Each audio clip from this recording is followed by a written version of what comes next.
আসসালামু আলাইকুম। পাকিস্তান দখল হয়ে গেছে। পাকিস্তানের বেলুচিস্তান স্বাধীন হয়ে গেছে। পাকিস্তানের সেনাপ্রধান অ্যারেস্ট হয়েছে, মন্ত্রী টন্ত্রী ইত্যাদি পালায় গেছে দেশ থেকে। করাচি বন্দর ধ্বংস হয়ে গেছে।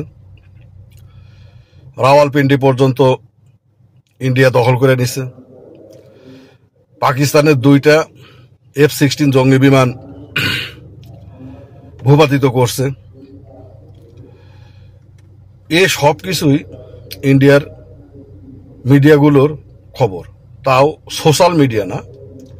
ইন্ডিয়ার মেইন স্ট্রিমের যে মিডিয়াগুলো, ইন্ডিয়ার ইলেকট্রনিক মিডিয়া মানে টিভিগুলোর গতকাল সারা রাত ধরে এবং আজকে সারা দিন ধরে এই সমস্ত প্রচারণা চালিয়েছে। মিথ্যাচারের একটা সীমা থাকা দরকার। মিথ্যাচারের সকল সীমা, এমনকি ইহুদিরা যে মিথ্যা বলে সেই সীমাটাও ইন্ডিয়া অতিক্রম করে ফেলছে। আসল ঘটনা হচ্ছে, পাকিস্তান আনুষ্ঠানিকভাবে ইন্ডিয়াতে কোনো আক্রমণ চালাচ্ছে এমন কোনো ঘোষণা পাকিস্তান দেয়নি, বরং অস্বীকার করতেছে। বাট কোনো কারণে হয়তো পাকিস্তান এই কাজটা করতেছে, কিন্তু পাকিস্তান যে কাজটা করতেছে সেটা হচ্ছে, পাকিস্তান তার ড্রোন দিয়ে ইন্ডিয়ার ভিতরে অভ্যন্তরে বিভিন্ন সেনা ছাউনিগুলোতে আক্রমণ চালাচ্ছে একের পর এক। সেই ড্রোনগুলোর মধ্যে কিছু ড্রোন ইন্ডিয়া ভূপাতিত করতেছে, কিছু ড্রোন আঘাত করতেছে। জম্মু কাশ্মীরের প্রায় 3টা সেনা ছাউনি অলরেডি ধ্বংসের পথে। আর পাল্টা অ্যাটাক হিসাবে ইন্ডিয়াও তার ইসরায়েলের ড্রোন দিয়ে, ইসরায়েল থেকে কেনা ড্রোন দিয়ে পাকিস্তানের বিভিন্ন জায়গায় বিভিন্ন শহরে একের পর এক আক্রমণ চালাচ্ছে। কিন্তু পাকিস্তান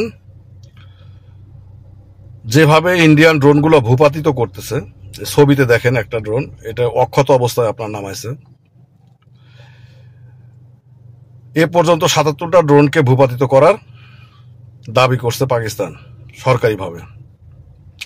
পাকিস্তান শুধু বলতেছে আমি ডিফেন্স করতেছি, আত্মরক্ষা করতেছি, আমার উপরে আক্রমণ চালানো হচ্ছে, সেই আক্রমণ থেকে বা আক্রমণগুলো নস্যাৎ করার জন্য যা করণীয় আমি তাই করতেছি।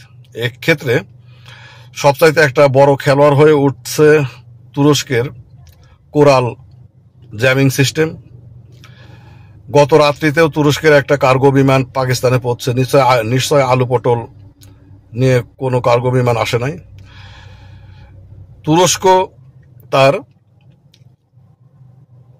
টেকনোলজিক্যাল আপগ্রেডেড জিনিসপত্রগুলো পাকিস্তানে পাঠাচ্ছে। শুধু তাই নয়, তুরস্কের বিশেষজ্ঞ দলও পাকিস্তানে অবস্থান করে সেই সমস্ত টেকনিক্যাল জিনিসগুলো অপারেট করতে সহায়তা করতেছে। তুরস্ক পাকিস্তানকে যেভাবে সহায়তা করতেছে তাতে তুরস্ক স্বীকার না করলেও এইরকম সহায়তা নজির খুব কম আছে। সেই সাথে চীন তো আছেই।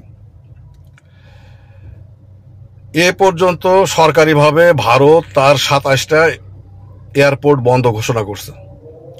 দেশের অভ্যন্তরে 27টা এয়ারপোর্ট বন্ধ, মানে কোনো বিমান আপডাউন সেখানে করা হচ্ছে না। IPL স্থগিত করা হয়েছে। তার মানে আক্রমণ যদি পাকিস্তান থেকে না আসতো তাহলে তো আর IPL বন্ধ করা হতো না, 27টা এয়ারপোর্ট বন্ধ করা হতো না, আরো অনেক কিছু।